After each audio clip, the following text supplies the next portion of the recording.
Hey, it's me, the Matrix Refugee, and if you're watching this, my internet connection is back up. At the moment that I'm recording this, it's down because the battery in the connection box downstairs, the battery conked out. So, okay, I'm internetless for, a day or two till we get another battery to, charge it back up, but this is a little... I have no internet. Well, I'm making the most of it. I've been reading books and I've been writing. Currently, I've been working on... Although I probably should be working on another thing, a short piece for the Providence Journal Lovecraft-inspired writing contest, which is due, I believe, the 26th of this month, July. So I should be working on that, but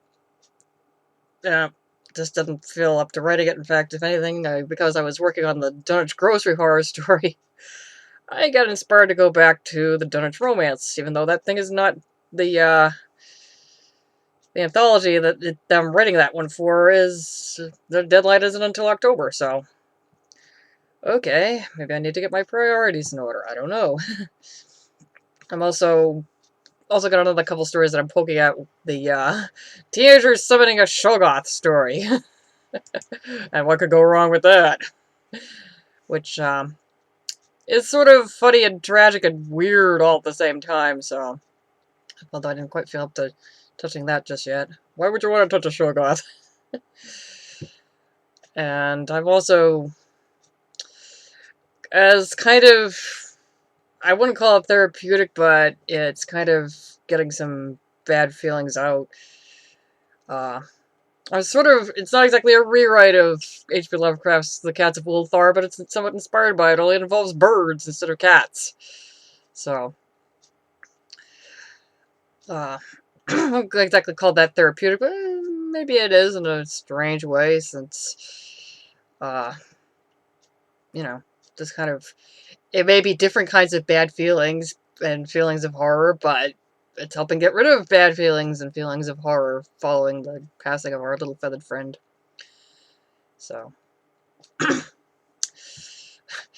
was pitching it to my mother, and she's like, "Oh my, is that like Alfred Hitchcock's The Birds?" And I said, "Either that or the Daphne du Maurier story that The Birds was based off." So she's like, "Oh, it was a short story?" I'm like, "Oh yeah, I read it a while back." Very strange story. I've only seen the movie once. It's one of those, I'm not saying I wouldn't see it again, but not the top of my favorite Hitchcock movies. I believe my favorites are, my all-time favorite is Vertigo, but I think I think North by Northwest is a close contender to that one. It seems like there's a third one, but I'm not remembering what it was. I can't remember the title of it, and it's one of his very early ones. I mean, still in the silent era movies, which one of the movie channels that we're sometimes able to pick up on our rabbit ears on our television. They run a lot of odd movies, particularly ones from England. And this one was one of them, this early one by Hitchcock. And it was like, oh, this is a silent movie and it's directed by Hitchcock, and I'm like, I think this is like one of his very first ones, if not his very first one. I cannot think of the title of it off the top of my head, and I'm unable to connect to the internet, so I cannot look it up. But it was almost inspired by the Jack the Ripper incidents, murders rather. That can't verb sentences. But that was very interesting and very strange. Plus, also the fact that it's a silent movie and it's set in the 1920s just makes it all the more, ooh, this is different. It's like, it's not, obviously, not your typical Hitchcock. I mean, it's, his early work when he's still, finding his voice, as it were.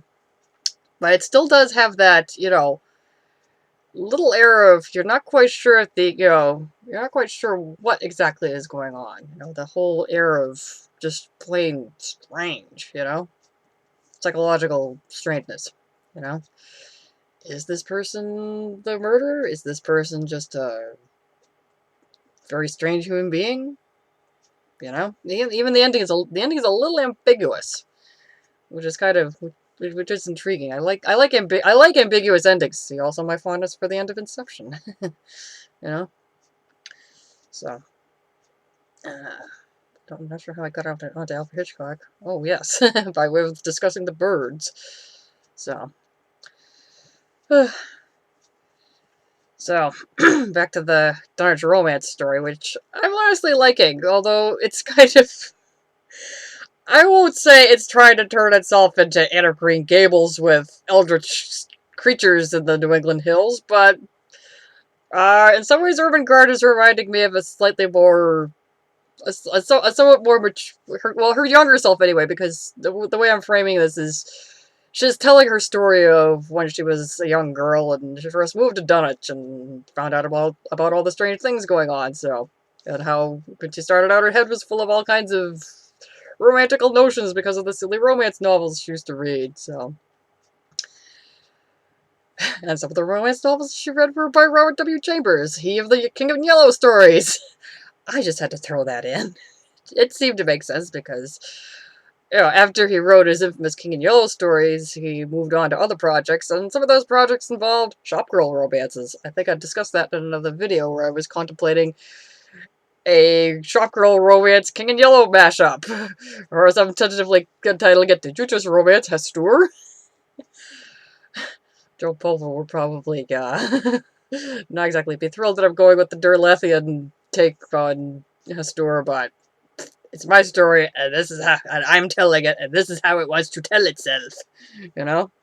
It wants to be cosmic horror. It wants to be somebody romancing a cosmic horror and not realizing that they are romancing a cosmic horror. And seeing all kinds of strange things happening around them, and, ye cosmic horror who's disguising himself as, oh, I will protect you from the cosmic horrors. You know? I could get really insidious with this. I'm thinking of getting really insidious with that one if I ever do write that thing, which it's probably not going to be just yet because I'm working on all these short pieces. I've also got a couple other ideas. Kind of escaping me right now. I hate itchy.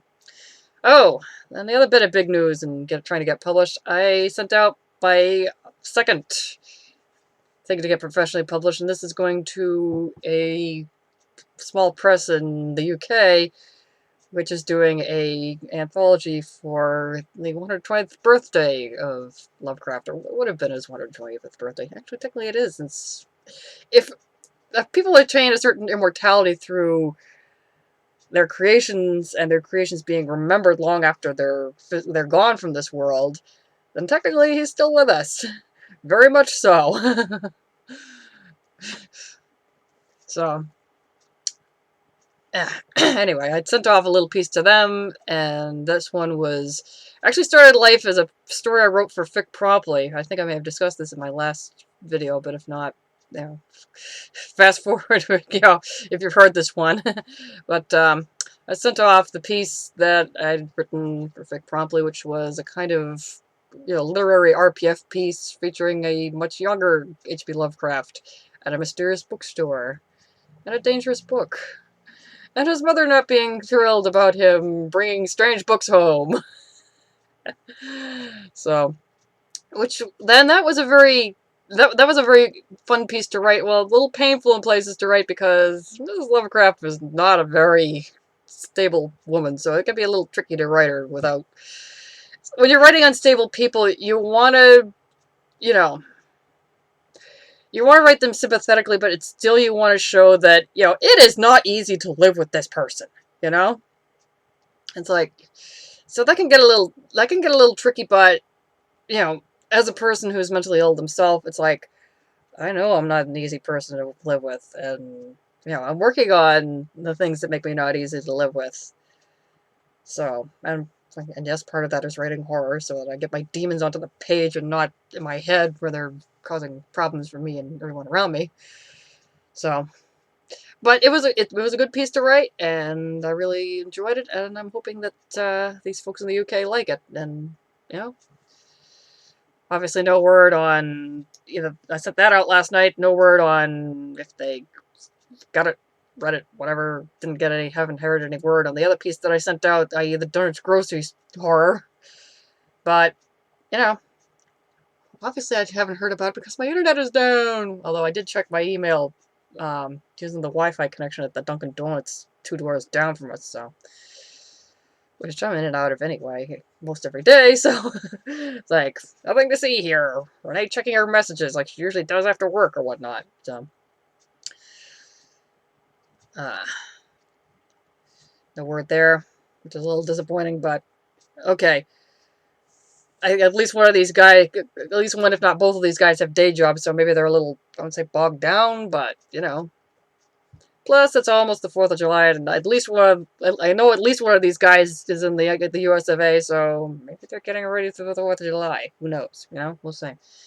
But, you know, hopefully they'll get back to me soon, and yes, I seem to be itching my face a little more than usual. I think I do that when I'm nervous, and yeah, I'm a little nervous about getting published, sending things out to be published, waiting for messages back from editors.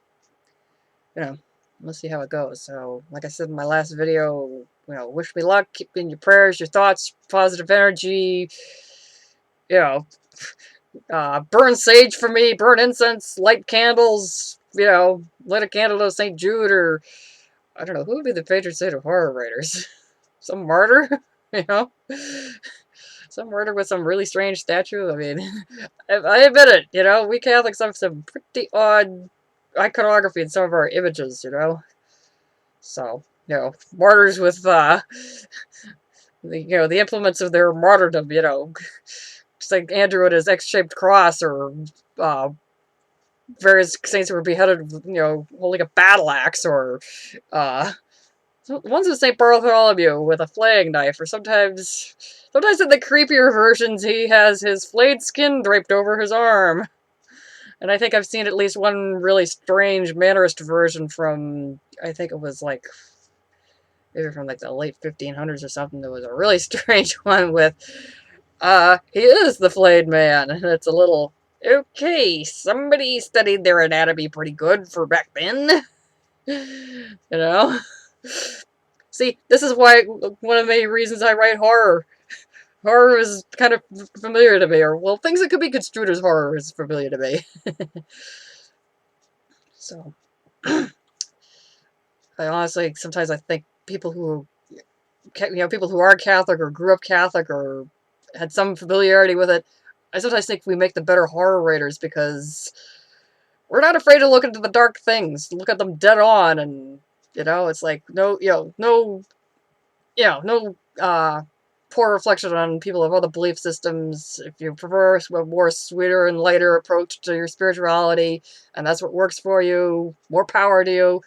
It doesn't work for me because, you know, the darkness has stared at me more than a few times that I care to mention, so, you know, it's like, my way of dealing with that is to embrace the darkness, you know? If I'm holding on to you, you can't get me, because I get you, you know? So, I don't know where the dealing with the cosmic horrors falls into that, you know, would fall into the scale there. I'm still working that out, but maybe it's because I have a prospect, I have the perspective that, we're a lot smaller than the universe. The universe is big and scary, and who knows what's out there, just looking at us, and, there's some strange little bugs on that planet down there, you know.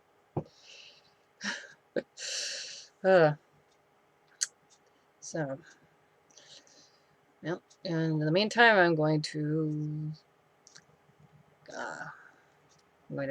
end right here, and maybe I might get, who knows, I'll be back sooner, I'll be back later, we'll see. I might post another, record another vid, because I'm getting a little restless, and, I want to talk to my peeps on the internet, but I can't.